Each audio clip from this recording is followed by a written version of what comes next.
La vulgarisation n'est pas le fait d'expliquer tout ce que tu sais sur un sujet. Ta vulgarisation scientifique commence déjà par les choix que tu as faits comme vulgarisateur.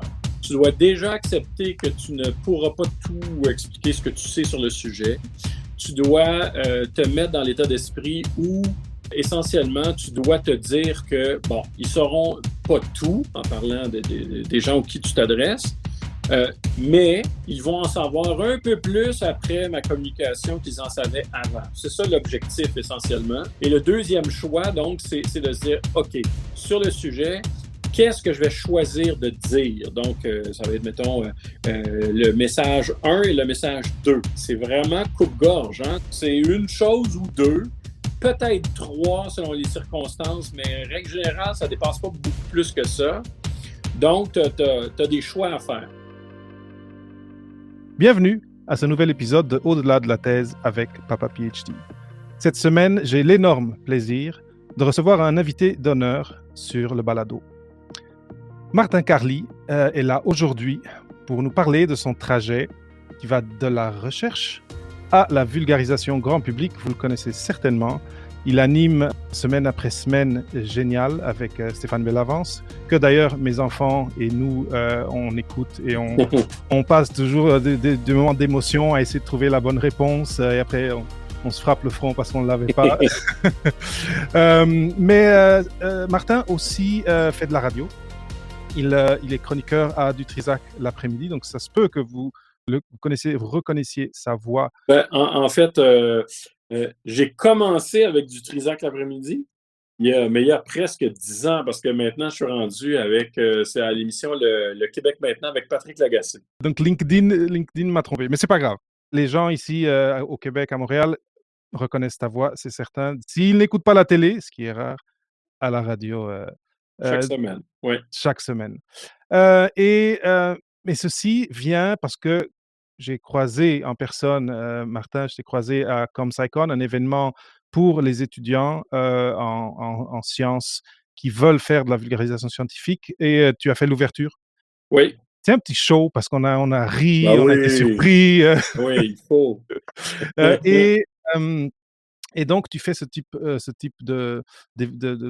d'activité-là aussi, d'aller dans ce cas-là, c'était promouvoir la volonté et le désir des jeunes chercheurs de faire de la vulgarisation scientifique. Oui. Mais ton trajet, que j'ai appris parce que tu as un peu parlé de ton trajet dans cet événement-là, tu as fait d'autres choses, tu as été au Musée des sciences. Donc tu as tout un trajet qui t'a amené de la paillasse, donc de la biochimie au niveau du bac, au doctorat en neurosciences à la faculté de médecine de l'Université de Montréal. Exact. Et après au Martin qu'on connaît aujourd'hui. Donc je suis très, très curieux et j'ai très, très envie de révéler avec toi aujourd'hui un peu plus, de tirer le rideau sur comment tout ça s'est passé. Qu'est-ce qui t'a motivé à faire cette transition? Est-ce que ça a été d'un coup? Enfin, un peu inspirer les gens de se dire: «Bon, bah, si Martin a fait ça, peut-être je peux faire quelque chose qui ressemble, mais à ma Oui. Tout le monde peut faire ça, assurément. Il n'y a pas de recette magique. Un peu de chance ici et là, ça c'est sûr, ça en prend toujours un peu. C'est ça. Mais non, je pense pas que qui que ce soit ne pourrait pas refaire la même chose que j'ai fait, ça c'est sûr. Bon, là on tombe dans des problèmes de paradoxe temporel pour répéter exactement, mais bon, on va pas aller là-dedans. Non, exact. Mais donc Martin, très rapidement, je t'ai présenté, mais j'aime toujours un peu aller à l'histoire, à l'origine de pourquoi les gens ils gravitent vers la science. Pour toi, c'était quoi ton attrait vers la science qui t'a amené à aller jusqu'à la biochimie dans un premier moment? C'est une bonne question parce qu'en fait, j'ai l'impression que j'ai fait des sciences toute ma vie, mais je pense que ce qui m'a le plus poussé vers là, en fait, c'est et ça a un lien avec ce que je fais maintenant, c'est le goût ou le désir que j'ai toujours eu d'expliquer des choses. Donc moi, je suis quelqu'un qui est très quand je découvre des affaires, j'ai le goût de l'expliquer à quelqu'un d'autre. Puis j'ai fait ça depuis que je suis assez jeune, en fait, aussi longtemps que je me souvienne. Donc, je pense que aussi simplement que ça, je voulais faire des trucs genre être naturaliste ou faire des trucs sur les animaux, ainsi de suite, là, quand j'étais au primaire, ou ainsi de suite. Puis rendu au secondaire, ben, je suis allé vers ce qui était, je dirais, cohérent avec ça, un domaine où on explique quand même assez souvent et beaucoup, c'est-à-dire celui de la science. Donc, ça c'est de fil en aiguille. J'ai pas je me souviens pas d'une décision consciente de OK, non, là maintenant, c'est ça que je veux faire. Je me souviens d'avoir choisi le cerveau comme sujet scientifique, ça oui, mais je me souviens pas d'un moment dans ma vie où là, OK, là maintenant, je veux faire des sciences à la place, outre que le désir d'expliquer le plus de choses possible, le plus souvent possible. Ça change pas. Oui, et c'est vrai qu'il y a un plaisir particulier à expliquer quelque chose à quelqu'un qui, il y a 10 minutes, se disait: «C'est trop difficile pour moi» et d'avoir l'étincelle dans les yeux 2 minutes après parce qu'on a pris une explication d'une façon différente, vulgarisée. Donc je Mais comprends ça. c'est sûr qu'en plus, au départ, c'est probablement le meilleur exercice qu'on peut faire pour comprendre soi-même. Donc, oui, il t'explique aux autres forcément, mais d'être capable de formuler une explication qui est claire pour les autres, ben, ça permet toi-même de réaliser ce que tu as compris ou pas compris dans un sujet. Et il y a peut-être un peu de ça là-dedans aussi, là, de moi-même avoir à comprendre. Souvent, mon premier public, c'est les gens à la maison. Donc, je leur pose des questions. Des fois, je leur demande, là, il me manque un choix de réponse. D'après toi, qu'est-ce que ça évoque, ce sujet-là?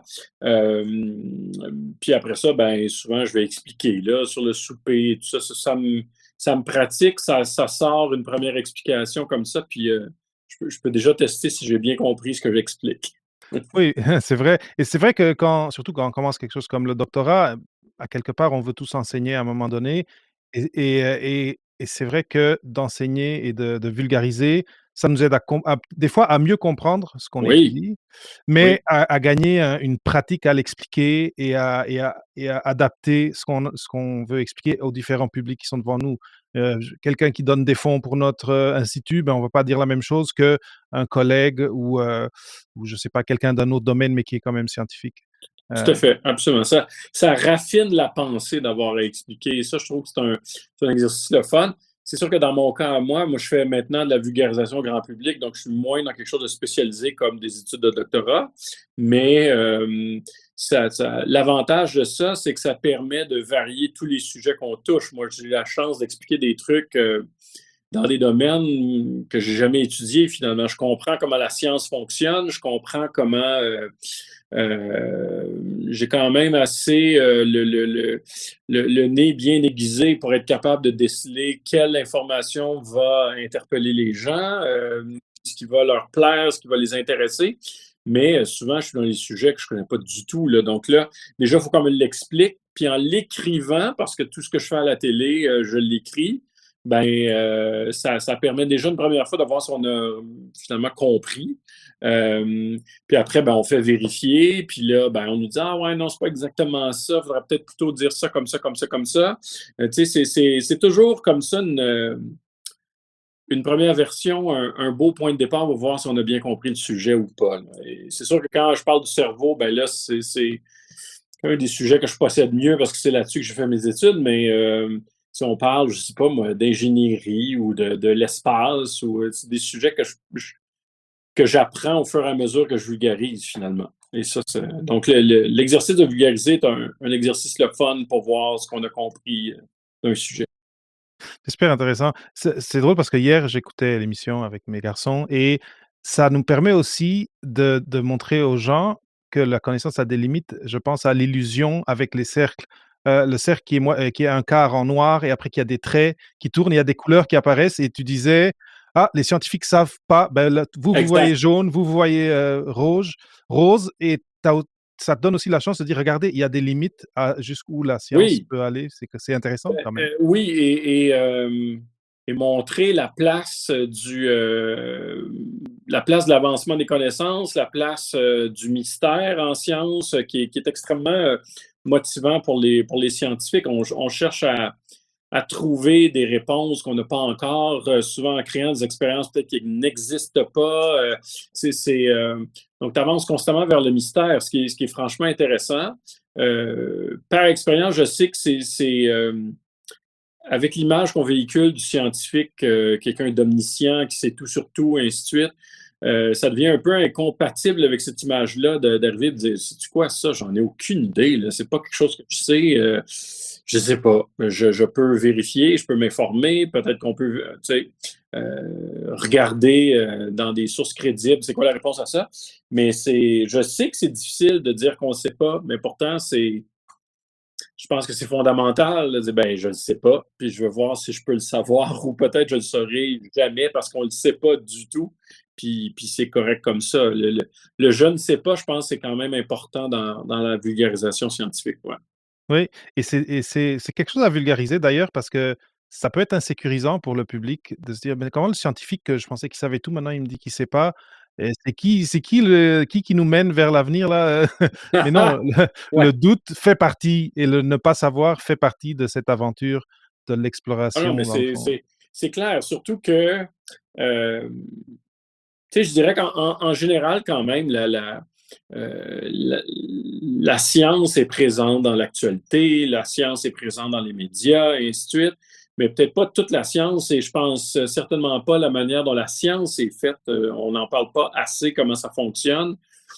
Parce que oui, on continue de véhiculer le fait que le scientifique est soit quelqu'un qui est un personnage omniscient, austère, qui n'est pas créatif, qui a ses lunettes pétées, puis la petite pochette là, de crayon dans le sarrau, ou à l'autre bout du prisme, on a le scientifique fou. Donc, honnêtement, moi, j'ai vécu ni un ni l'autre, là, donc je me dis, bon, hein, c'est pas exactement des images qui existent. Et surtout, finalement, tu sais, quand on dit ah oui, j'ai un doctorat dans tel domaine, on dirait qu'on surestime ce que ça veut dire finalement. En fait, quand tu as un doctorat, ça veut dire que tu es devenu un expert, mais dans quelque chose d'extrêmement précis et pointu. Et tout ce qu'il y a à côté de ton micromètre carré, là, qui est ton carré de sable, ben, dans le fond, tu ne sais pas vraiment. Moi, ce que les gens faisaient dans le labo de l'autre côté du corridor à l'université, j'en avais aucune idée. Là. Je ne peux pas dire voici ce qu'ils font. Je connais des généralités sur le domaine, mais je deviens expert dans mon domaine très, très précis, mais pas dans le reste. Mais ça, c'est carrément l'inverse de ce que les gens imaginent. Ils vont dire ah oui, mais il y a un doctorat, donc nécessairement, il sait tout. Là. Alors que, oh my God, non, vraiment pas. C'est vraiment l'expression de là, on a la conscience de tout ce qu'on ne sait pas. Une fois qu'on a passé 5 ou 6 Ah ans oui, à essayer de savoir la pointe de l'aiguille de telle question, ben là, on sait tout ce qu'on ne sait pas, c'est sûr. exact, exact. Maintenant, tu as mentionné quelque chose il y a 2 3 minutes qui était le fait que tu rédiges, donc tu écris tout ce qui apparaît à la télé et que tu vas dire avec Stéphane et etc. Tu l'as rédigé.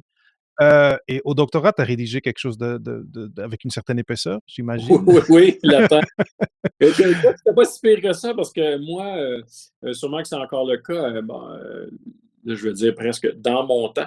Moi, j'ai fini mon doctorat quand même il y a longtemps, en 96, je l'ai déposé, donc ça fait quand même un bout de temps. Mais à cette époque-là, on pouvait faire je suis sûr que c'est le cas encore maintenant, on pouvait déposer des thèses par article. Donc, Oui, ça se fait encore, oui. quand tu avais plusieurs publications, c'était mon cas, ben, essentiellement, il fallait que tu fasses un lien entre les différentes publications, retenir celles qui étaient pertinentes sur le même sujet, puis tu faisais une intro générale, une conclusion, une discussion générale, puis une bibliographie complète sur tout ce que tu déposais. Donc, oui, c'était un bon exercice d'écriture, mais quand même, c'était pas aussi vaste que ça aurait pu l'être d'écrire une thèse vraiment de A à Z au complet.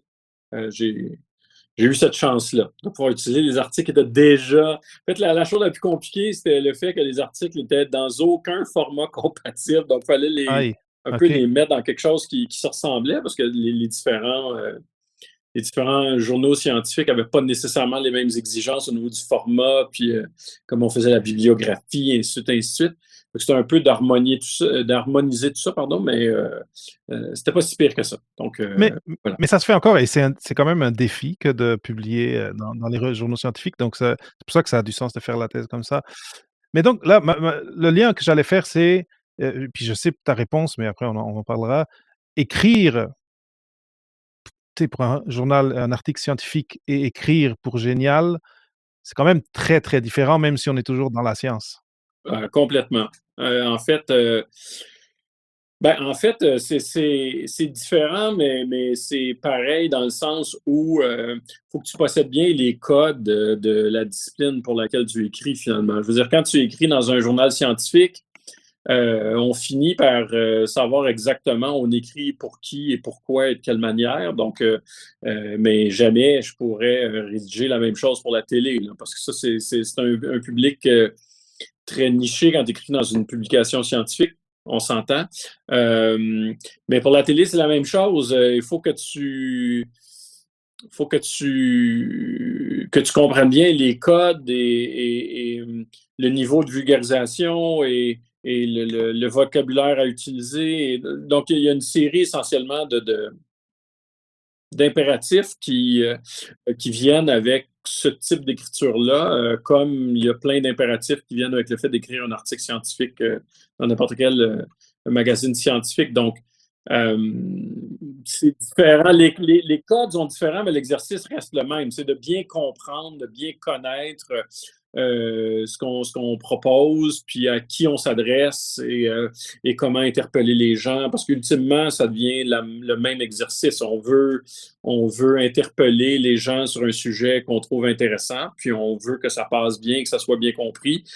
C'est sûr que quand tu parles au grand public, ben là, il faut que tu rappelles souvent certaines bases, certains principes. Il y a une certaine gradation pour arriver à dire certaines choses. Puis l'avantage d'écrire pour une émission de télé depuis 14 ans maintenant, c'est le fait que je le sais qu'il y a quand même une courbe d'apprentissage qui est faite quand on dure. Donc, je peux dire des choses maintenant que moi, j'aurais jamais pu dire il y a 14 ans. C'est sûr, ça, c'est impossible. Mais on présume que les gens qui nous suivent, ben, ils retiennent certaines choses. Donc, sont capables d'absorber des principes dont on a parlé quelques fois plus facilement. Donc, tu sais, voilà. Ouais. Et tu me fais penser au principe de Bernoulli.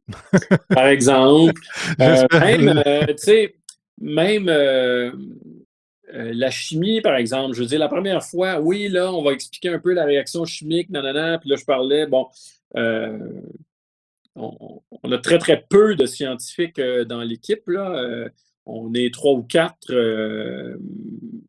Évidemment, moi, j'ai un bagage scientifique. On a ceux qu'on voit en ondes là, qui font des expériences avec moi sur le plateau, ce sont des scientifiques diplômés. Je veux dire, Philippe et Michael, qu'on voit très régulièrement, on les voit à chaque épisode, finalement, ben, ils ont tous les deux un doctorat en sciences médicales et tout ça, tous les deux. Donc, ils sont capables de donner leur opinion et tout ça par rapport c'est eux qui rédigent des fiches de contenu dont j'ai besoin pour pouvoir écrire les textes par la suite. Mais pour les autres membres de l'équipe qui, eux, sont essentiellement constituent le premier public lorsque j'écris une nouvelle expérience, ben, eux, ils n'ont pas de bagage scientifique. Là. Donc, souvent, ils vont dire, oups, attends un peu. Là tu m'as perdu. Là, ça allait bien jusque-là, mais là, oups, j'ai décroché, je ne comprenais plus, ou ainsi de suite. Donc, c'est quand même l'avantage de travailler avec des gens qui sont assez représentatifs du public pour lequel on s'adresse. Ben, on est capable de tester assez vite là, si ça fonctionne ou si ça ne fonctionne pas. Ça c'est certain. Je me rappelle que quand j'étais au doctorat, mon directeur de thèse, des fois, me disait, il y avait une phrase qui me faisait sourire quand on écrivait des abstracts pour des congrès internationaux. Il fallait que ça rentre dans le fameux carré là, bleu, là, donc pour que ça soit reproductible. Évidemment, je parle d'il y a 25 ans maintenant, même plus. Et la phrase qu'il disait, des fois, quand on coupait quelque chose, il disait If they don't know this, they shouldn't read this poster. Donc, s'ils savent pas ça, s'ils n'ont pas d'affaire à s'arrêter devant notre truc, notre publication, de toute façon, ils n'ont pas le bagage nécessaire. Ça, c'est la grosse, grosse différence avec de la vulgarisation grand public.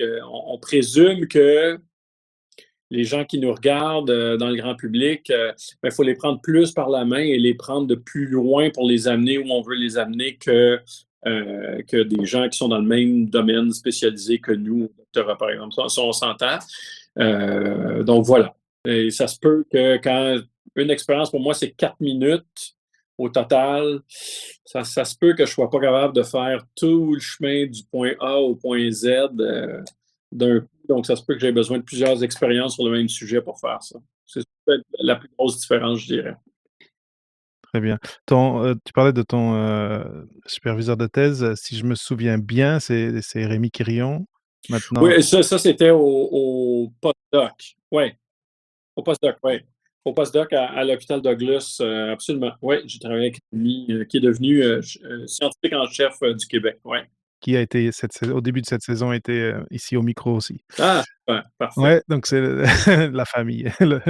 Mais, alors, juste encore, donc il y a ces codes à connaître. C'est vrai que les codes pour écrire en sciences sont très particuliers et on écrit pour des gens qui connaissent déjà presque tout sur notre domaine et on veut juste leur montrer une petite pointe de plus. Après, il y a les codes à la télé dont tu parlais. Je me souviens quand tu nous as fait une présentation, tu nous as en plus parlé de 3 types de publics différents et qu'il faut aller chercher, un petit peu pour chacun pour qu'ils restent tous, à nous écouter. Mais entre écrire pour ta recherche que tu as faite au doc et postdoc et écrire à la télé, il y a eu d'autres stades. Donc, il y a dû avoir un apprentissage Ah oui, de la rédaction non académique. Est-ce que tu peux nous récapituler peut-être des points clés et des moments clés de cet apprentissage? oui.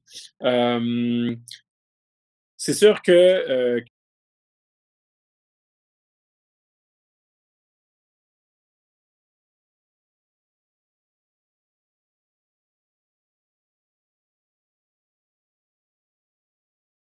la réponse par rapport à ça, c'est non, c'est pas du tout comme comment les gens pensent que je suis arrivé à ça.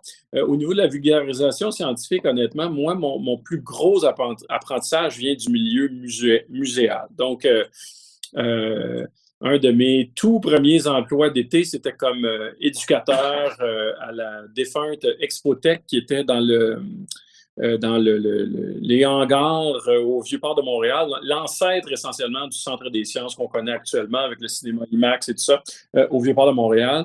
Donc, c'était des expositions temporaires qui existaient juste l'été parce que dans ce temps-là, c'est les anciens hangars à bateaux qui n'étaient pas du tout isolés, qui n'étaient pas. Donc, ces expos-là pouvaient juste exister l'été, qu'on n'a pas besoin d'isoler pour l'hiver ou quoi que ce soit. Et mais déjà à cette époque-là, là on parle dans les années 80, là, fin années 80, début années 90. Déjà à cette époque-là, essentiellement, ben, on touchait toutes sortes de sujets dans un même domaine. Par exemple, il y a eu une année, la première que j'ai faite, c'était sur la médecine, mais ça peut être tout, là. Ça peut être autant de la génétique que de la chirurgie, que de la, je sais pas, de la nutrition, et ainsi de suite. Donc, plein de sujets qu'on ne connaissait pas nécessairement. Et là, ben, en tant qu'éducateur, nous, ben, on déambulait dans l'exposition et on expliquait aux gens qui se promenaient, qui visitaient l'exposition, de l'information complémentaire par rapport aux différents exhibits là, qu'on pouvait visiter, toucher, interagir avec dans l'expo et tout ça. Donc, moi, j'ai vraiment commencé comme ça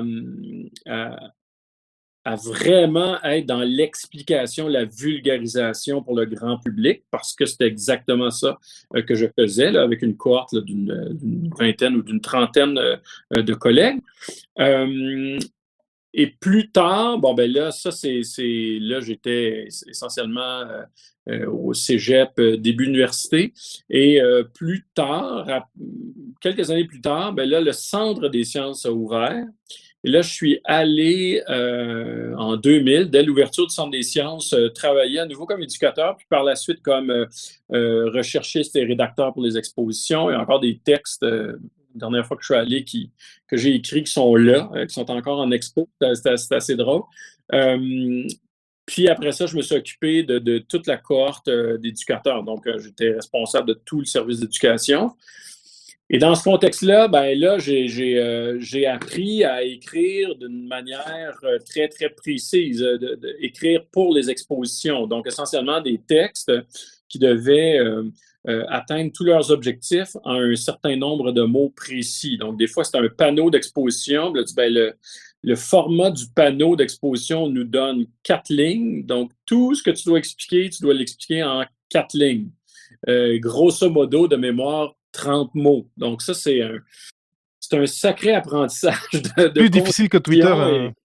Mais, oui, c'est ça. Mais ce qui était vraiment, je dirais, avant de continuer là, sur le parcours, je pense que c'était des étapes très, très importantes au niveau de certains éléments qui sont clés lorsqu'on parle de vulgarisation. Le premier élément clé, c'est le fait que la vulgarisation n'est pas le fait d'expliquer tout ce que tu sais sur un sujet. La vulgarisation, déjà, ta vulgarisation scientifique commence déjà par les choix que tu as faits comme vulgarisateur. Je veux dire, tu veux expliquer quelque chose sur un sujet, tu dois déjà accepter que tu ne pourras pas tout expliquer ce que tu sais sur le sujet.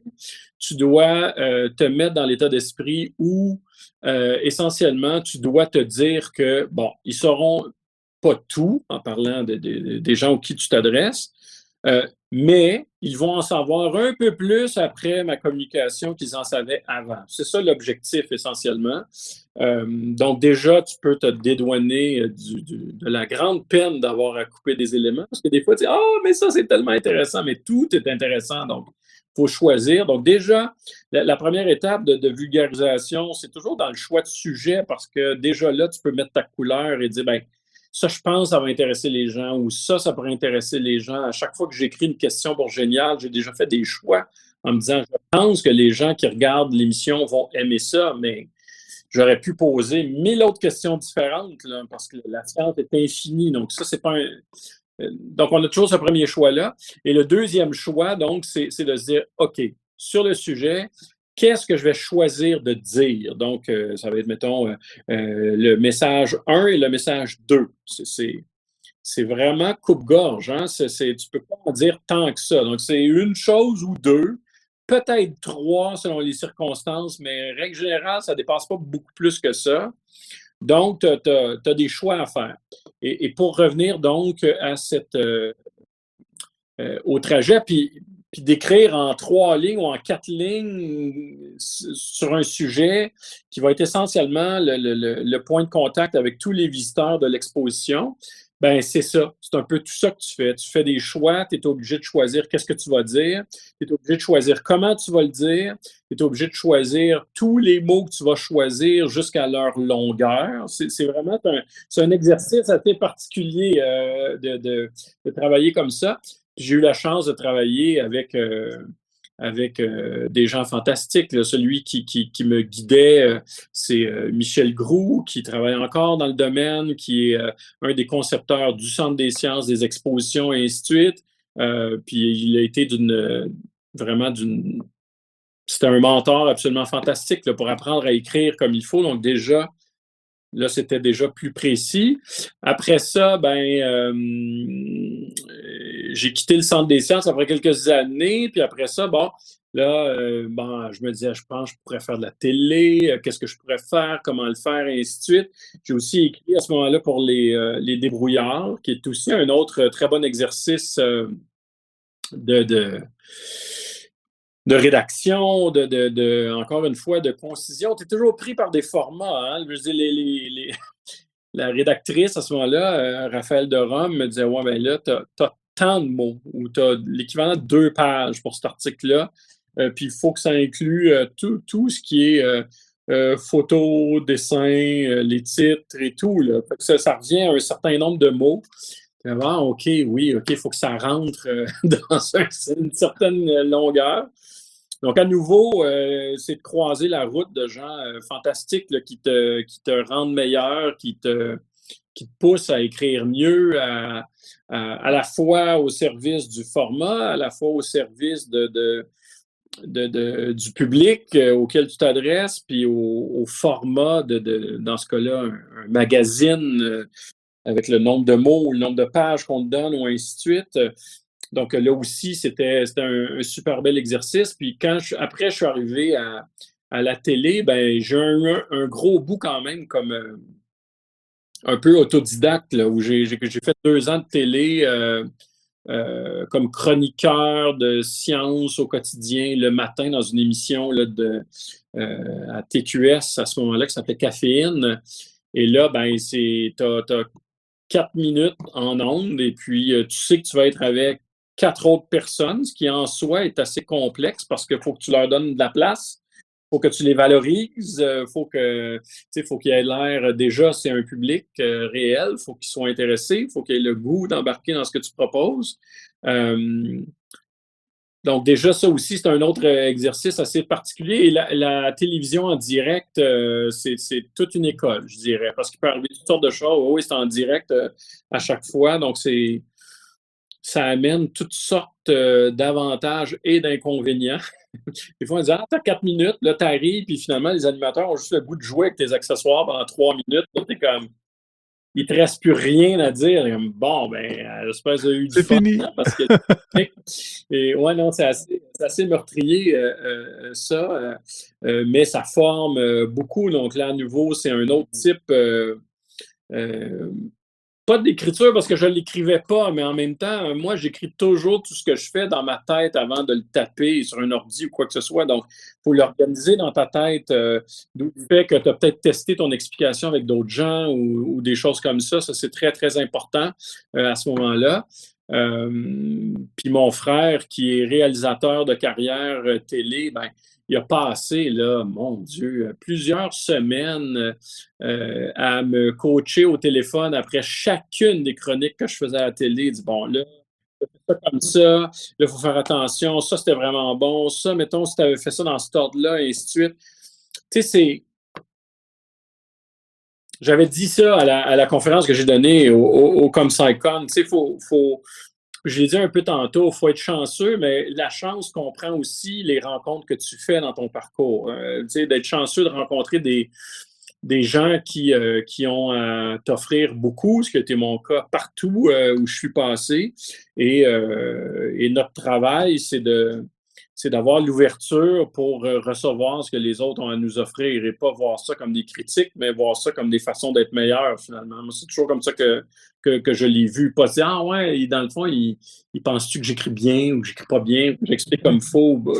Non, c'est toujours de se dire, OK, ben, ces gens-là ont tellement à m'offrir. Ils ont été choisis dans ces rôles-là pour leur qualité et au lieu de faire ah, ben là, je me surestime, non, je me dis, je vais voir ce que je peux retirer de ces interactions-là avec ces gens-là. Puis vois-tu, encore maintenant, quand j'écris Génial, donc Génial commence toujours par une version, un scénario écrit que j'écris, que je dois présenter une première fois au producteur au contenu et à la productrice de l'émission. Et là, ils sont, mais je veux dire, ils flattent pas dans le sens du poil. Le but, c'est d'avoir le meilleur texte possible, la meilleure explication possible. Donc, des fois, c'est quand, bon, OK, là, sérieusement, là, j'ai rien compris. Là, peux-tu me redire dans tes mots comment je pourrais comprendre ce sujet-là? Des fois, il y a des sujets qui sont vraiment durs à faire comprendre. Puis là, ah, God, OK. Je le sais à l'avance, avant même ces rencontres-là, je me dis, ah, celle-là, là, on me dit, je comprends rien, là, sérieusement, je sais pas de quoi tu me parles, ta, ta, ta.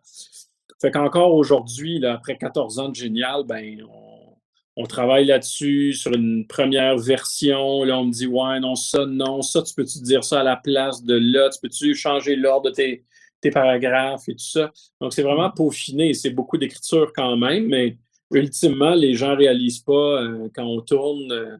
Ça a l'air comme si je parle et ça, mais ça a été écrit pas mal, je dirais, au début. Mais tout ça est l'aboutissement de toutes les rencontres que j'ai faites et de tout ce que ces gens-là fantastiques ont pu m'apporter dans mon parcours. Ouais.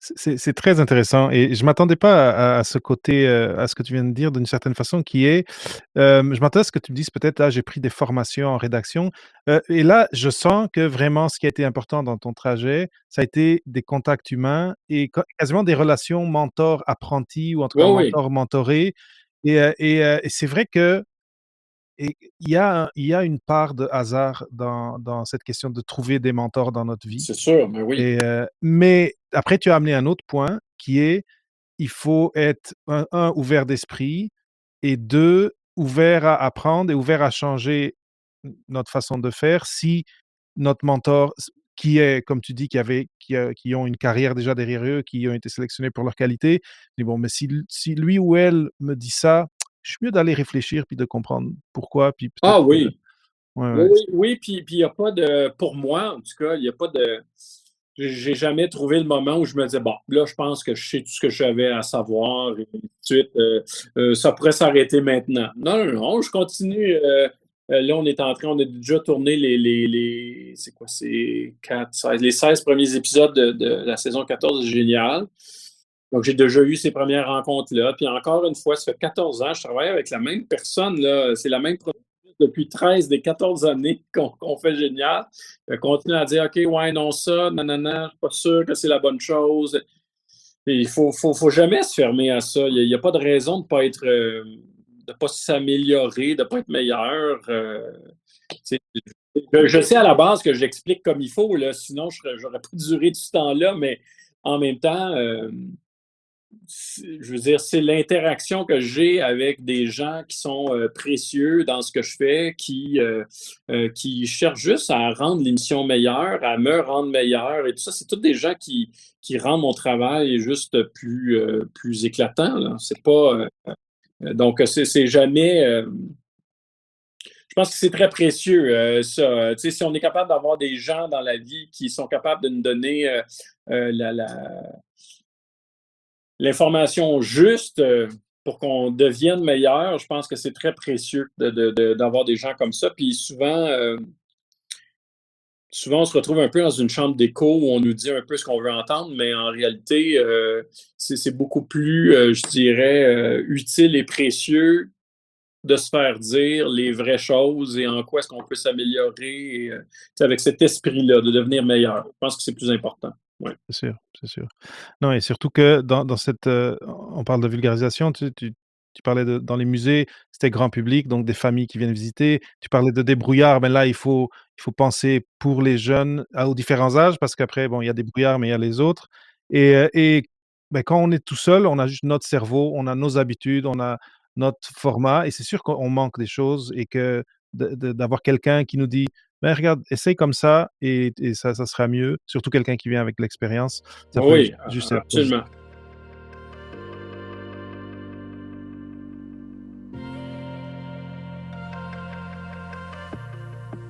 Alors, tout ce que tu nous montres, à Génial, ou beaucoup de ce que tu nous montres, heu, si on voyageait dans le temps, je sais pas, en 1400 et quelques, et qu'on apportait un appareil, ou une réaction chimique, les gens penseraient qu'on serait des sorciers, des mages, Ah, sûrement, ben oui.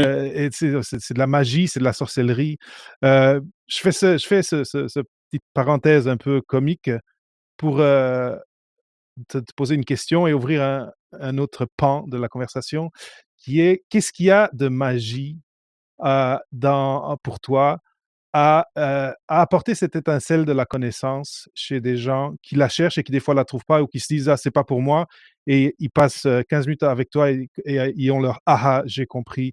Je peux aller expliquer à la maison, à ma maman ou à ma grand-maman, je sais pas comment ça marche, Eh là là, hey, c'est pas évident ça. parce que tu fais de la magie et ça, moi, je l'ai découvert au ComSciCon et je trouve que, la magie, c'est de nous faire percevoir des choses quand on est de ce côté, pas du côté du magicien, mais de ce côté, c'est fait des choses dans lesquelles on ne comprend pas comment elles se passent, on est surpris, on est ébloui et on dirait que ce que tu fais un petit peu, c'est ça, mais après tu nous expliques. Après tu ouvres le capot et tu dis: «Regardez qu'est-ce qui s'est passé. Ça». Ben, dans le cas d'une conférence, oui. Quand je fais des spectacles, non, mais Oui, non, c'est ça. Quand on parle de science, tu ouvres le capot, mais non, mais quand tu es magicien, ça on le sait, oui. ouais, ouais, exactement. Non, c'est très particulier. Je sais que c'est pas commun, mais bon, en fait, chaque individu est défini par ce qu'il est et ce qu'il aime, et bon, ainsi de suite. Moi, en même temps que j'ai commencé ma maîtrise, j'ai commencé à prendre des cours de magie et tout. Et là, ça va faire 29 ans. Ça fait quand même un bon bout de temps. En tant que magicien professionnel, j'ai fait quoi? 1200, 1300 spectacles sur scène à peu près, quelque chose comme ça. Euh, y a deux, trois trucs à dire là-dessus, parce que je sais, on m'a posé beaucoup de questions là-dessus. Mais pourquoi tu trouves pas qu'il y a comme une contradiction entre être magicien et être scientifique? En fait, à ça, non. La réponse, c'est non. Je pense pas qu'il y a de contradiction. Parce que dans mon cas, à moi, ma fascination a toujours été pour le fonctionnement du cerveau. C'est ce que j'avais choisi comme sujet scientifique pour mon doctorat et tout ça. Et le magicien, ben, c'est ça qu'il fait essentiellement. Il manipule le cerveau des spectateurs, même si la technologie est beaucoup plus poussée que ce qu'elle était il y a 100 ans ou plus. Mais tu fais quand même de la magie en jouant avec le cerveau de tes spectateurs. Donc ça n'a pas changé. C'est des cerveaux que tu mystifies, c'est pas un iPad ou de la télé ou un téléphone cellulaire, là. Donc l'intérêt, pour moi, il est déjà là, parce que c'est de s'intéresser au cerveau, mais d'une façon complètement différente. Donc, d'essayer de voir les raccourcis que fait le cerveau dans la vie de tous les jours pour qu'on puisse évoluer de manière harmonieuse et rapide et efficace dans notre environnement. Puis de voir comment on peut le prendre à contre-pied et faire vivre quand même des émotions qui sont fortes du type My God, je vous dis, ce que je vois là, c'est totalement impossible. Ça se peut pas. Mais de toute évidence, ça se peut parce que c'est arrivé. Il n'y a pas... il n'y a pas quelque chose qui s'est matérialisé ou dématérialisé. Là, on s'entend, là, même si c'est le genre de truc là, que j'avais utilisé pour illustrer mon point à la conférence là, au ComSciCon. Donc, pour moi, la magie est le fun de ce côté-là. L'autre côté pour lequel je pense que la magie, pour moi, a été extrêmement payante, c'est que ça m'a permis, comme communicateur, d'entrer dans le monde du théâtre. Et je trouve que comme communicateur, on n'est pas assez on est un peu trop déconnecté. C'est comme si on s'est dit, bon, là, moi, je fais de la science, donc c'est quelque chose de sérieux, c'est pas quelque chose d'artistique ou quoi, alors que pour moi, c'est complètement faux. Là. C'est pas pour rien que les bacs à l'université se font dans la faculté d'art et sciences. Donc, ce lien entre l'art et la science, il existe et il est cultivé depuis très, très longtemps. Je parlais tantôt de l'image du scientifique qui est quelqu'un d'austère, qui n'est pas créatif et tout ça. La réalité des choses, c'est que les scientifiques surtout ceux qui ont du succès, sont des gens qui sont très créatifs. Tu ne peux pas être un scientifique et ne pas être créatif. Il faut que tu inventes des choses, il faut que tu crées de nouvelles expériences, il faut que tu réussisses à trouver une façon de faire avancer des connaissances alors que donc, de générer des connaissances qui n'existent pas pour le moment, c'est un très, très gros exercice de créativité de faire ça. Donc, l'idée qu'un scientifique n'est pas créatif, pour moi, mon Dieu, c'est impossible. Ce n'est pas... C'est justement l'inverse qui décrit ce qu'est d'être un scientifique, ultimement. Donc, il y a déjà le lien entre l'art et la science, la créativité est très, très importante en sciences. Et finalement, ben, si on parle de communication comme telle, c'est pour ça que je voulais aller vers... j'aime ça présenter de la magie de temps en temps, surtout que, bon, j'aime ça déstabiliser les gens, là, j'aime ça... tu parlais d'invités que tu as reçus à ton balado, puis parler de techniques comme l'humour, l'utilisation, associer des émotions à une information pour une meilleure attention, pour une meilleure rétention de l'information, des choses qui sont vraies, des choses qui sont importantes. Donc, comme communicateur, pour moi, je trouve que tous les enseignements qui viennent de l'art, mais de façon plus précise du théâtre, sont extrêmement importants. Comment on se tient, comment on s'adresse aux gens, comment on peut utiliser notre regard comme outil pour communiquer avec les autres. Il y a tellement une multitude d'exemples là, qui nous viennent du théâtre et malheureusement, ce pas des choses qu'on nous apprend quand on est en sciences. Ce pas des choses qu'on nous apprend quand on aurait envie d'être un communicateur, d'être un vulgarisateur, et ainsi de suite. Mais c'est la vie, là, ça. C'est l'interaction entre des humains. Donc forcément, toutes les techniques, tous les outils qu'on a de communication qui rendent la communication plus efficace, meilleure, plus compréhensible, et ainsi de suite, c'est tous des outils dont on devrait, je veux dire qu'on devrait surabuser, là. Ben oui, ben oui. Pas l'inverse, tu sais. Ouais. Ouais, donc, Mais ouais. souvent, ce qui se passe, c'est que quand on est en recherche, surtout si on est au doctorat, disons, par exemple, ça peut être mal vu que là, tu fais de l'impro, mais pourquoi est-ce que tu dépenses du temps à faire ça? Et pourtant, si tu fais de l'impro, moi, je connais quelques personnes qui le font, puis ils sont bons sur scène, puis ils sont bons à improviser dans d'autres domaines de la vie que juste sur un stage Oui, oui, d'impro. puis pas juste, puis ça fait souvent des gens intéressants, même dans une conversation. Ça n'a même pas besoin d'être genre, oh, je suis en mode, je travaille, ou je fais de la télé, je fais de la radio, donc là, là. Non, mais je veux dire, en tant qu'humain, on va tous bénéficier du fait d'avoir des outils qui nous rendent plus efficaces dans une communication, dans une conversation, et ainsi de suite. Je veux dire, dans une fête, dans un party, dans un 5 à 7, et ainsi de suite. Ça fait des gens qui sont vraiment intéressants, qui sont captivants. Je pense que c'est le meilleur mot, c'est d'être. Tu sais, il y a un mot, je le tire de l'anglais, évidemment, en sciences, on est toujours en anglais, là, puis je vous confirme qu'en magie aussi. C'est pas en magie que je suis passé au français, là, dans tout ce qui est documentation et ainsi de suite.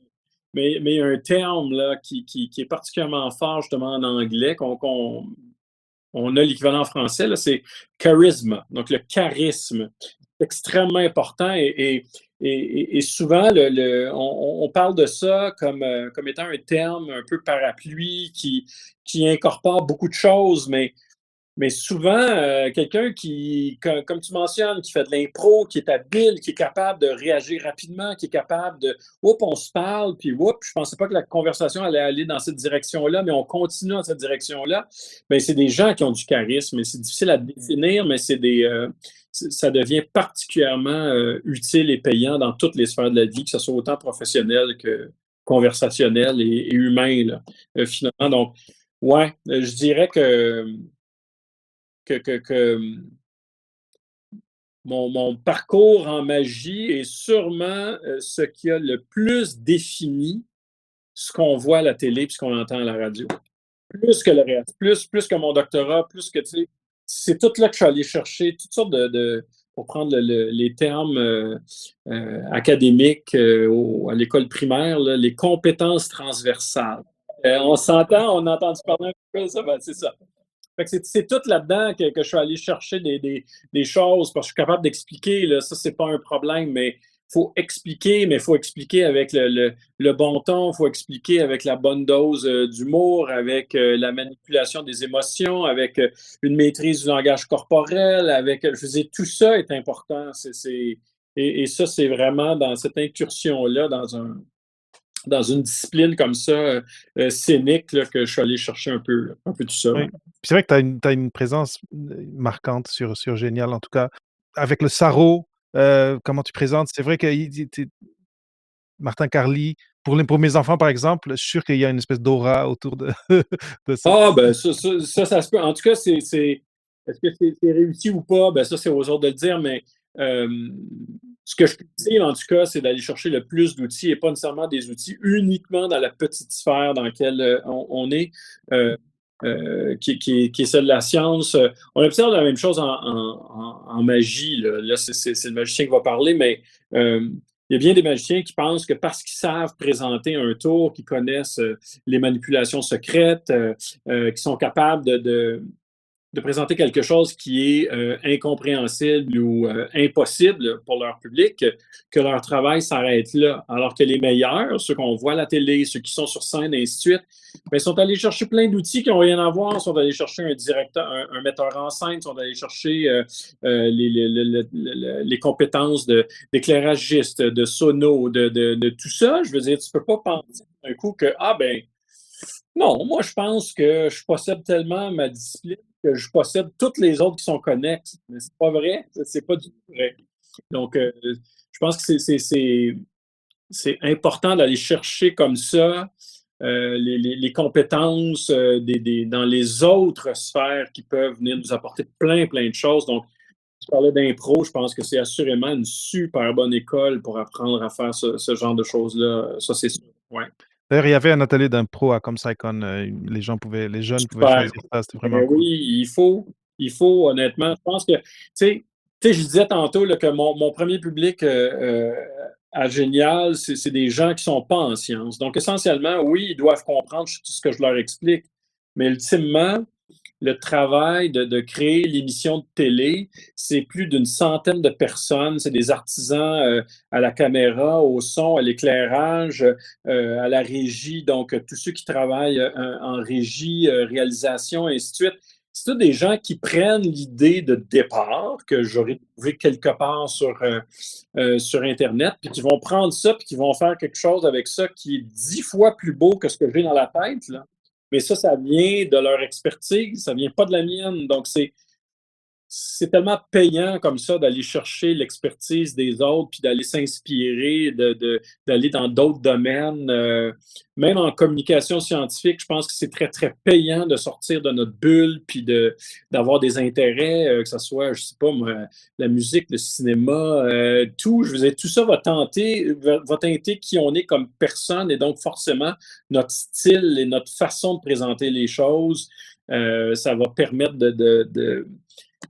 d'ajouter des références peut-être culturelles, par exemple, ou ça va ajouter assurément une grosse part d'authenticité dans ce qu'on fait comme communicateur. Et ça, je pense que c'est super important. Je suis sûr que je suis meilleur maintenant que je l'étais au début, il y a 30 ans, mais notamment parce que j'ai vieilli, j'ai vécu plus d'affaires, fait que tout ça, je peux mettre ça dans ce que je fais, dans ce qui m'intéresse, tu sais, je me suis plus défini comme personne dans les 30 dernières années, là. Fait que c'est ça, on peut pas, on peut pas se substituer au temps puis penser qu'en claquant des doigts, ben, quand tu as 20 ans, tout d'un coup, tu es quelqu'un qui a vécu puis qui a Et qui a voyagé, tout qui a lu compris plein et qui, de choses. Ça, c'est le côté plus ingrat de la chose, mais tout ça, je pense, c'est vraiment des éléments importants.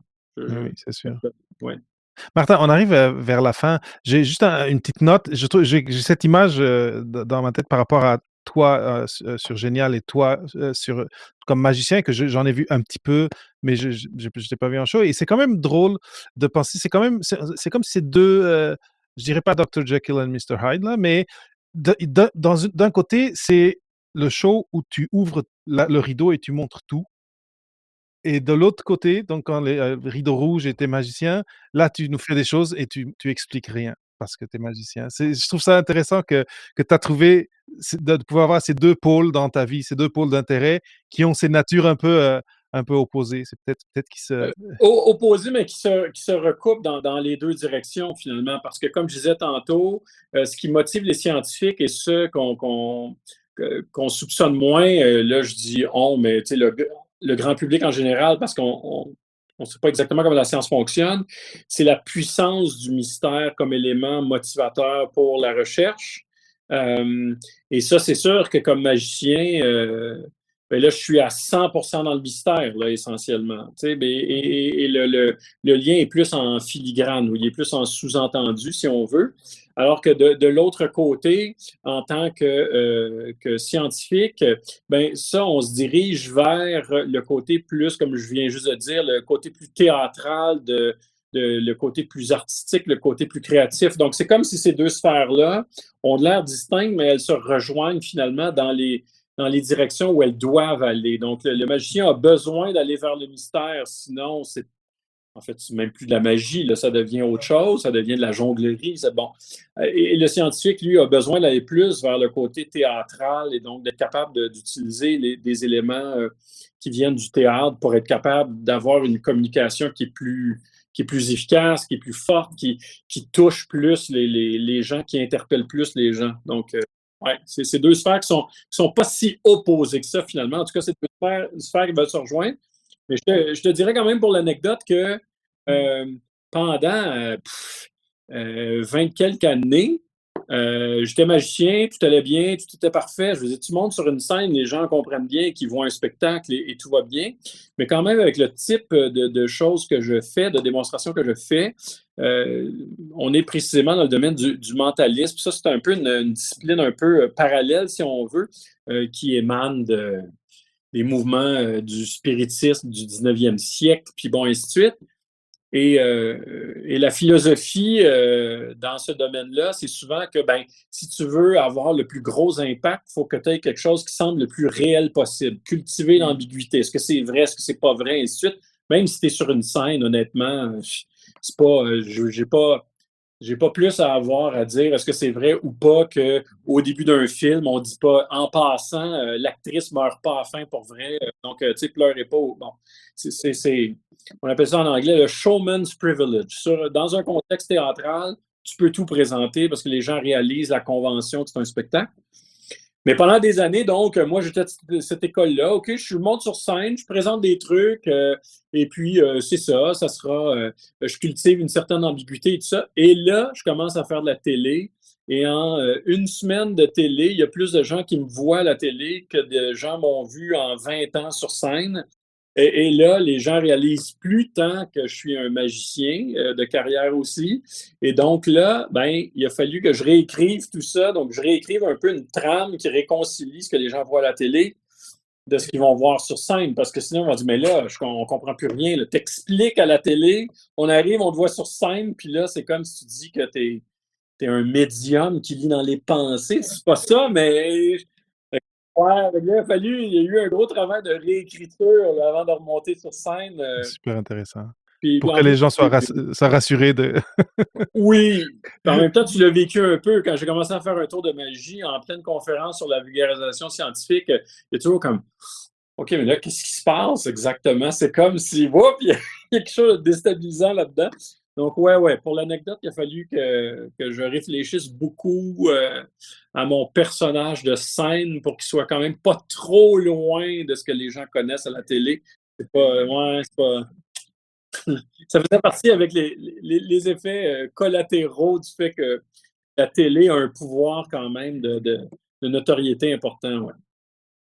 C'est drôle que tu touches au mentalisme à la fin, parce que, je moi, bien sûr, moi, je suis pas magicien, je ne connais rien. J'aime vivre des belles expériences de magie, je suis très époustouflé par certaines des choses que font surtout les mentalistes, mais, je me demande, comme scientifique, dans les 2-3 années qui sont passées avec la covid, ça a été un peu dur, avec les fake news qu'il y a eu, t comment convaincre les gens à mettre des masques, comment, essayer de montrer aux gens que les vaccins, c'est quelque chose qui a une histoire et cetera.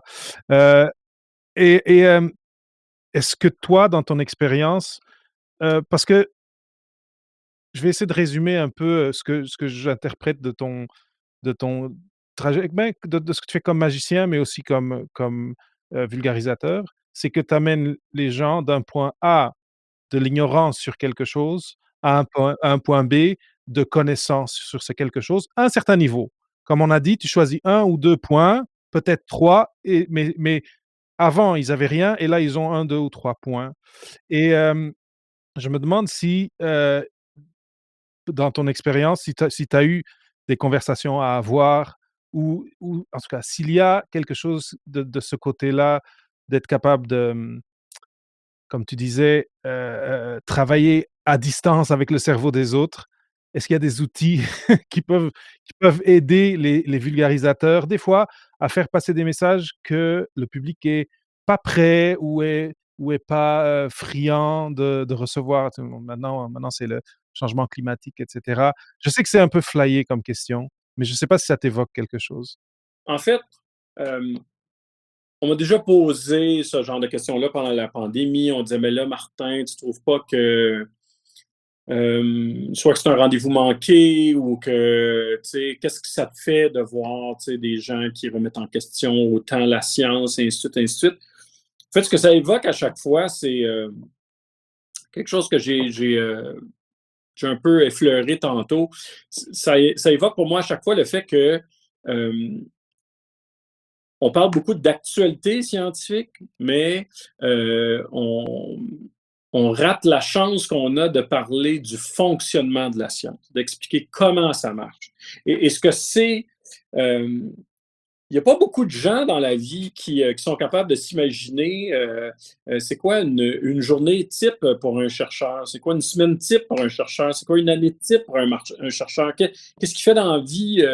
Il y en a qui m'ont déjà dit ah oui, mais là, une fois qu'ils ont trouvé un vaccin, ils font quoi? Ben, ils continuent de travailler dans le même domaine, ils continuent.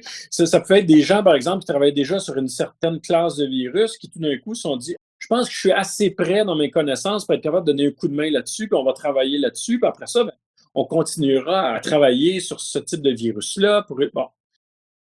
Tu sais, j'ai trouvé que pendant la pandémie, on n'a pas assez expliqué comment la science fonctionne dans un contexte où, malheureusement, l'actualité réelle se suivait à un rythme effréné. Donc là, on parlait de décès, on parlait des conséquences de la pandémie, on parlait de beaucoup de choses. Puis pendant ce temps-là, le public pouvait avoir l'impression qu'il ne se passait rien d'un point de vue scientifique parce que des nouvelles, je veux dire, partir d'un point A en disant, bon, ben, à partir d'aujourd'hui, voici sur quoi on travaille, puis à un moment donné, on va avoir un vaccin, tu as l'impression qu'il y a comme un vide, puis qu'il ne s'est rien passé, puis d'un coup, pouf, le vaccin vient d'arriver. Oui, mais pour que le vaccin arrive, c'est des gens qui travaillent à tous les jours dans un laboratoire et qui travaillent à trouver, puis à essayer, puis tester. Ah, flûte, ça marche pas, donc on recommence, on va se réessayer plutôt là-dessus. Il y a plein d'entreprises en biotech ou en microbio et tout ça qui ont travaillé pour les créer, ces vaccins-là. Il y en a plusieurs qui n'ont pas réussi finalement. C'est comme si on n'explique pas assez c'est quoi la démarche scientifique, de se poser et d'être intéressé par quelque chose. Dans le cas de la pandémie, c'était clairement intéressé à trouver une façon d'éliminer le virus. Là, on s'entend, c'est assez facile à faire. Après ça, d'y aller vers une hypothèse. Je crois que, et là, je pense que si on réussit à développer telle molécule ou ainsi de suite, on risque de tuer ce virus-là. Après ça, tu fais les expériences pour voir si tu vas infirmer ou confirmer ton hypothèse. Puis après ça, en analysant tes résultats d'expérience, là, tu vas pouvoir recommencer, et ainsi de suite. C'est une boucle sans fin, finalement, pour un scientifique. Tu sais, c'est ça que je déplore le plus, je te dirais, qu'on n'a pas assez expliqué comment la science fonctionne, puis c'est quoi les délais de la science, puis c'est quoi, réalistement, quand tu trouves un traitement ou ainsi de suite, combien de temps ça peut prendre avant que ça soit une boîte commercialisée dans ta pharmacie du coin, et ainsi de suite. Donc là, tu peux en bénéficier et tout ça. C'est plus ça que ça évoque, malheureusement. Dire, ah, Colin, on va présenter des actualités, on va dire, cette semaine, il est arrivé tel truc, ou il y a des chercheurs qui ont montré tel truc, mais rarement on prend le temps de dire, bon, là, on rappelle quand même que, ça peut potentiellement prendre des années, ça peut rater complètement, puis là, tout ce que tu pensais que tu avais, et finalement, n'aura pas abouti à rien. Donc, malheureusement, je pense que cette pandémie-là a vraiment mis le doigt là-dessus, le fait que la science, dans le grand public, on ne la comprend pas tant que ça, finalement, comment elle fonctionne. Et ce que c'est que d'être un chercheur, puis, genre, le matin, comme tout le monde qui travaille, tu te lèves, puis tu déjeunes, tu prends ta douche, puis tu t'en vas au labo, puis tu passes toute la journée à faire X, Y, Z, puis après ça, le lendemain, on s'entend, là, moi, je trouve que c'est une vie passionnante, là, la vie d'un chercheur, puis ça mérite d'être mieux compris. Qu'est-ce que c'est un chercheur? Qu'est-ce qu'il fait dans la vie? Qu'est-ce qu'il fait? Puis une fois qu'il est arrivé au bout de quelque chose, est-ce que sa vie est finie ou non, il recommence la démarche scientifique, puis c'est une boucle sans fin, puis nouvelle hypothèse, mais là, maintenant, elle est plus informée parce que j'ai des expériences, m'ont donné des résultats. Donc, mon hypothèse risque d'être meilleure. On fait des nouvelles expériences, puis après ça, on recommence. C'est toujours la même chose. Je dirais que c'est plus ça, plutôt que d'essayer de dire, de rentrer dans une confrontation, puis de dire, oui, mais vous n'avez pas raison, ou là, on ne devrait pas dire des choses comme ça. Plutôt de dire, Colin, ça montre à quel point on devrait mieux expliquer comment la science fonctionne, puis c'est quoi un chercheur, puis c'est quoi puis pourquoi des fois, même entre chercheurs, on ne s'entend pas, puis des choses comme ça. Pourquoi une étude dit ça, puis d'autres études disent ça, mais à un moment donné, d'être plus critique, de dire, ouais, mais une étude sur le jus de canneberge dans un journal qui s'appelle Cranberry News, c'est peut-être moins crédible que dans le New England Journal of Medicine, mettons. C'est un peu cette éducation-là, je trouve, qui manque et qui n'a pas été faite. Ouais, on aurait dû prendre une approche plus géniale et moins David Copperfield. Ah! Ouais, mais ça mais en même temps, tu sais, on parlait de mentor tantôt, un vulgarisateur scientifique exceptionnel, du côté du Canada anglais qui s'appelle Jay Ingram, qui a été, pas l'auteur, mais l'animateur de l'émission Daily Planet sur Discovery Channel pendant des années, puis il y avait son émission de radio qui s'appelle Quarks and Quirks, à la radio, de Radio-Canada anglais.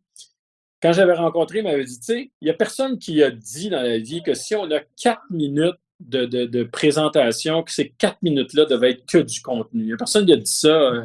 Et donc, là-dedans, peut-être que le plus payant, c'est d'avoir un 2 minutes et demie vraiment fort de contenu, puis que l'autre minute et demie, tu l'as utilisé justement pour cultiver l'humour, l'émotion, mettre la lumière sur les gens que ça affecte, ainsi de suite. Je vous ai, tu sais, venir compléter ça au lieu de juste dire je vous explique pendant 4 minutes, partez le chrono, à la fin du 4 minutes, fini. Non, c'est pas comme ça que ça fonctionne. Puis je suis tout à fait d'accord avec lui. Là. Donc, tous les outils sont bons. Il ne faut pas se décrédibiliser. Ça, c'est certain. Je pense qu'il ne faut pas manquer de rigueur. Il faut toujours avoir l'objectif de livrer quelque chose qui est rigoureux, puis qui est vrai, puis qui est juste, puis qui s'appuie sur les connaissances actuelles. C'est sûr que quand je dis les connaissances actuelles, ben ça, c'est un autre peut-être défaut de la progression scientifique. C'est évidemment, il arrive quoi quand tu trouves autre chose? Ben, les connaissances actuelles sont rendues autre chose. C'est tout. On évolue, on continue, mais ça, je ne suis pas sûr que le grand public le réalise tant que ça évolue, que c'est très dynamique finalement.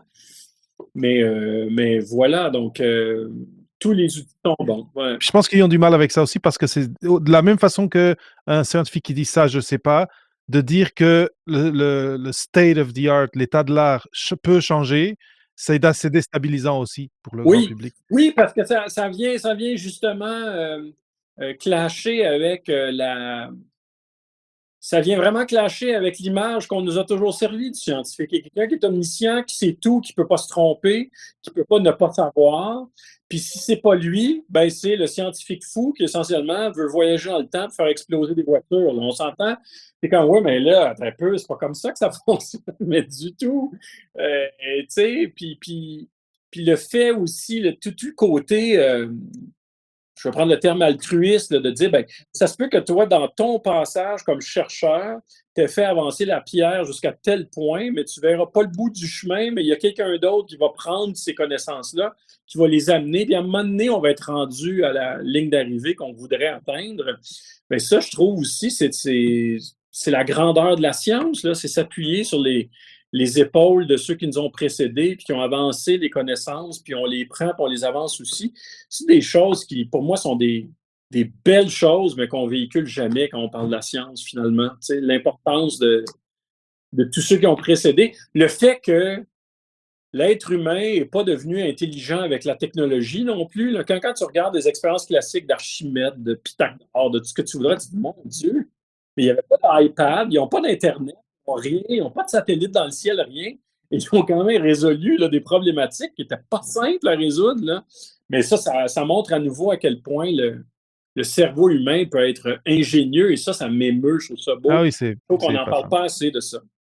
c'est vrai. Mais bon, si on écoute Génial un petit peu, ben, des fois, Oui, puis tout le monde peut amener de l'eau au moulin et faire ça. Moi, j'ai toujours pensé que toute personne qui est dans un labo, qui fait de la recherche, et ainsi de suite, devrait être capable d'expliquer ce qu'il fait. J'ai toujours pensé ça. Puis déjà de là, tu aurais une vulgarisation qui serait assez large. À un moment donné, on serait exposé à quelque chose d'assez fantastique, là, je pense, en tout cas. oui, ouais, c'est vrai. Mais Martin, là, on arrive vraiment à la fin. J'aimerais quand même résumer quelques-unes des choses que j'ai appris aujourd'hui ici avec toi. Et une des choses qui est ressortie beaucoup de cette conversation, c'est les gens que tu as croisés, les gens que tu croises encore aujourd'hui, et comment ils sont importants dans notre trajet de vie, dans notre trajet professionnel. Donc, de créateurs, là, là, tu venais de parler de rigueur, mais avant ça, on parlait de comment les différents quarts de métier viennent apporter quelque chose au produit que tu fais, par exemple, sur Absolument. Génial. Oui. Euh, Si on recule un petit peu plus, l'importance des gens en tant que mentor, que dans la vie, surtout quand on vient d'un espace, disons l'académique, et on s'en va dans un autre espace, disons la vulgarisation, les médias, eh bien, c'est important d'avoir l'âme, le cerveau, les oreilles ouvertes envers les gens qui sont déjà là et qui peuvent nous apprendre des choses. J'ai trouvé ça super, super intéressant. Et après, en reculant encore un petit peu plus, eh bien, et, euh, et en pensant à ta personne dans la phase où tu as commencé à travailler dans les musées, d'être à l'écoute de ces curiosités et si ton désir était, comme tu l'as dit, d'expliquer des choses aux gens et de les voir comprendre, mais de t'être permis de dire, eh bien là, oui, je suis à la maîtrise, mais je vais faire ça et je vais commencer à essayer d'apprendre ces nouveaux formats et ces nouveaux langages. L'autre terme qui m'est resté, c'est les codes.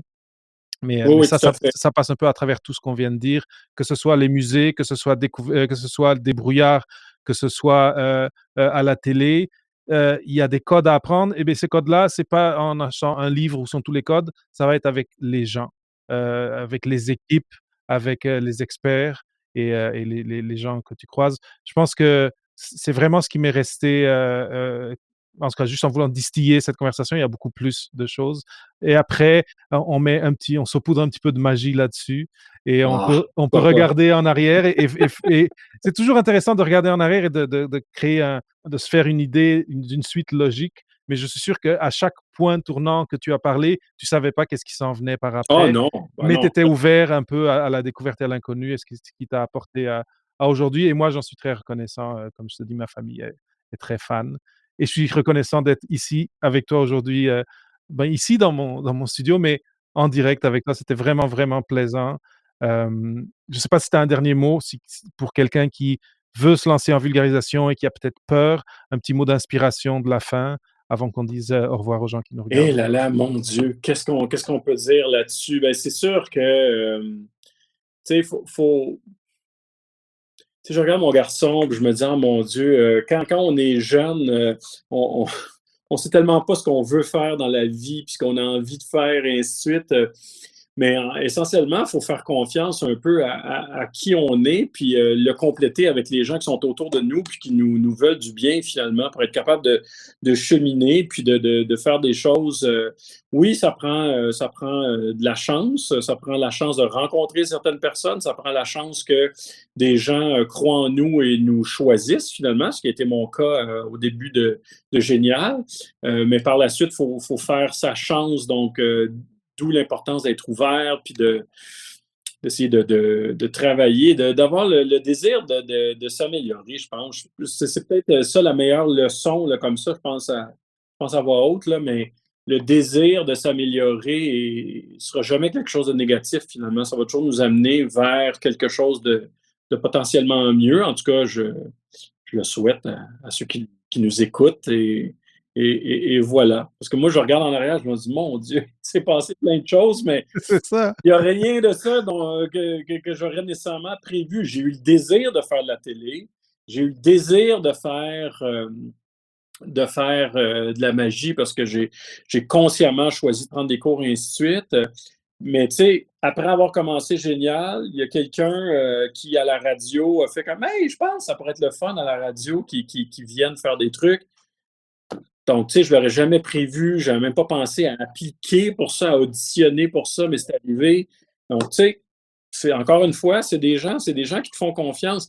D'être reconnaissant envers ces gens-là, peut-être de leur dire aussi de temps en temps qu'ils nous ont aidés, puis de les remercier. Je pense que ça peut être très, très, très le fun aussi à exprimer, justement, qu'on a retiré plein de choses de ces gens-là, parce qu'on j'ai l'impression qu'on ne se le dit pas souvent. Tu m'as tellement donné, puis nanana. C'est pour ça que des occasions comme ça, de mentionner certaines personnes qui ont été importantes pour ce parcours-là, je trouve que c'est des belles occasions de le faire. Ouais. Je pense que c'est très, très important et ce que je trouve, particulièrement cool aujourd'hui, c'est que au tout début, tu disais: «Ah, des fois, les gens, ils peuvent penser que, pouf, Martin Carly, il est rentré sur le marché du travail, il est devenu animateur de Génial». Mais non, mais là, aujourd'hui, tu as remercié, tu as mentionné plein de personnes, tu as remercié plein de personnes et je trouve que, oui, c'est important et ça fait partie d'une des missions au-delà de la thèse, c'est, heu, de vulgariser, de normaliser que il y a de l'aléatoire dans les trajets professionnels. mais que deux aussi, il n'y a pas de formule magique. C'est une expérience humaine. Et je Oui. suis super content que tu mentionnes ça. Il y a plein d'outils. On a mentionné à 2 ou 3 reprises comme Scicon. Il y a toutes sortes de ressources, et ainsi de suite. En fait, si on donne une vraie fin, ce serait de dire d'aller au-devant de ces ressources-là, d'aller en profiter de ces ressources-là, d'aller dans des organisations comme l'Association des communicateurs scientifiques, de réseauter, de rencontrer. C'est dans ces contextes-là qu'on va avoir la chance de rencontrer peut-être des gens qui vont changer notre vie et qui vont nous apporter plein de trucs. Donc, c'est certainement pas de s'isoler, de penser qu'on possède tout et on va être capable de tout régler nous-mêmes, mais il y a plein de ressources qui existaient assurément pas quand moi j'ai commencé il y a une trentaine d'années. C'est important d'en bénéficier parce que c'est rempli de gens qui ont juste envie que tout ça soit meilleur, que la communication scientifique en général soit meilleure. Donc, d'aller au-devant des gens, puis qui sait de faire les rencontres nécessaires pour avoir un parcours le fun. On ne sait jamais où ça va nous mener. Super beau mot de la fin. Je suis totalement d'accord. Martin, encore une fois, merci énormément pour ton temps. Ça fait plaisir. Je sais que tu es bien occupé, mais ça a été super plaisant. On a exploré, en tout cas, on est allé partout où je voulais plus ou moins aller. Et j'ai vraiment apprécié ce moment. Vous qui écoutez, je vous remercie aussi à tous. Et c'est tout pour cette semaine. Merci d'avoir écouté ce nouvel épisode d'Au-delà de la thèse avec Papa PhD. Si tu veux m'aider à continuer à produire des épisodes toujours plus intéressants avec des invités toujours plus inspirants, je t'invite à visiter le lien papaphd.com/audience où j'ai préparé pour toi un court questionnaire qui me permettra de te connaître mieux et d'orienter mes choix de sujets.